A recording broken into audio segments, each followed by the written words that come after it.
నమస్కారం. ఈ తరం తెలంగాణ న్యూస్ ఛానల్కి స్వాగతం. ఈనాటి ముఖ్యాంశాలు ఈ విధంగా ఉన్నాయి. ఈరోజు శరన్నవరాత్రి మహోత్సవాల సందర్భంగా పటేల్ నగర్ దేవస్థానంలో మండప పూజ కార్యక్రమం ఏర్పాటు చేయడం జరిగింది.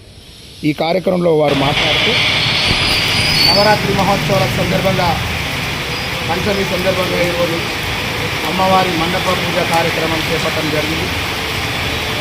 ఈ యొక్క కార్యక్రమాన్ని అమ్మవారి ఆశీస్సులతో ఈ సంవత్సరము విజయవంతంగా పూర్తి చేసుకోవాలని అమ్మవారిని కోరుతూ, పోయినసారి 25వ సంవత్సరం పూర్తి చేస్తున్నాం. ఈ సంవత్సరం 26వ సంవత్సరం అడుగు పెడుతున్నాం. ఎలాంటి ఆటంకాలు లేకుండా, ఎలాంటి బాధలు లేకుండా అంతా ఆరోగ్యాల ఐశ్వర్యాలు మాకు సహకరించే దాతలకు కూడా ఆరోగ్యాల ఐశ్వర్యాలు కలిగించాలని అమ్మవారిని కోరుతూ ఈరోజు నవరాత్రి మండపానికి పూజా కార్యక్రమం ఏర్పాటు చేయడానికి 22వ తారీఖు నుంచి నవరాత్రి.